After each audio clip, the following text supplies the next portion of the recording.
Yes, good afternoon mga kapagsew. Andito tayo ngayon sa ating covered court ng Block 36. Nagmuni-muni tayo. Alam niyo, napakainit ng panahon ngayon mga kapagsew. Tingnan niyo ang panahon ngayon.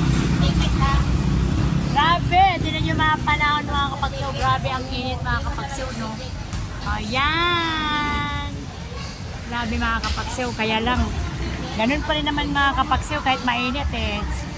Tuloy-tuloy pa rin tayo makipaglaban sa ating hanap buhay, di ba?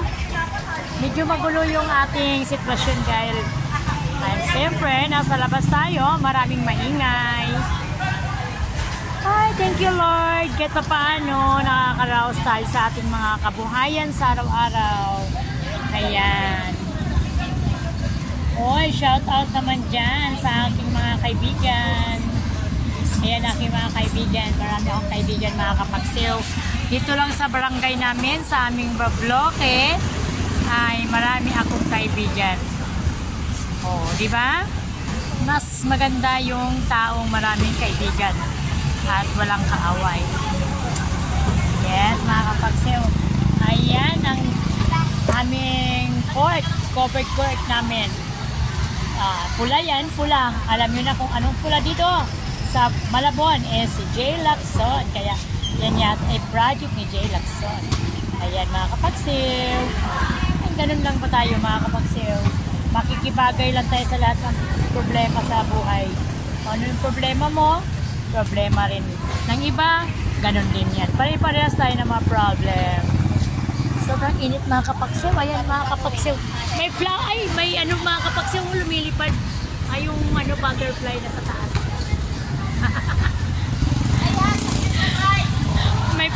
may butterfly nakipaglaro sa akin mga kapagsew na wala eh.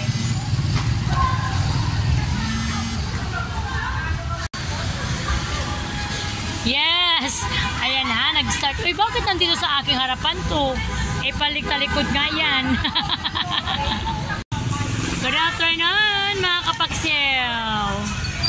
Ayan ang ating Daycare Center ng Child Development Center ng Pampano Street, Barangay Longos, Malabon City. Ayan mga kapagsew. Ayan, dito tayo sa along the road ng Pampano Street mga kapagsew. Ayan ang atong small lottery.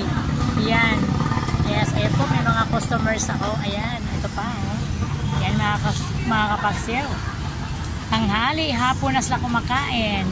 Kain ka? Kain ka? Ano ulam mo? Marami namang ulam pa eh. Oh, 20 lang yan. Ayan, 30. Oh, sarap yan. Yan, 30 din. Ayan, ang gusto mo. Yan, 20. Oh, di ba? Pili ka lang kung anong gusto mo, mga kapagsew. Okay. Yes, mga kapagsew.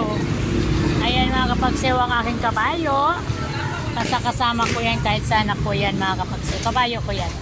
Ayan ang mga nanay, naghintay na kanilang mga children, silang mga child. Nasa loob ng daycare center. Ayan mga kapagsew, may nagbayad na sa akin. Yung customers na yun, aalis na siya. Oh. Diba? Ganun lang po kabilis yung ating hanap buhay. Kunting pasyensya, pakisama lang sa ating mga customers. Kikita tayo, diba?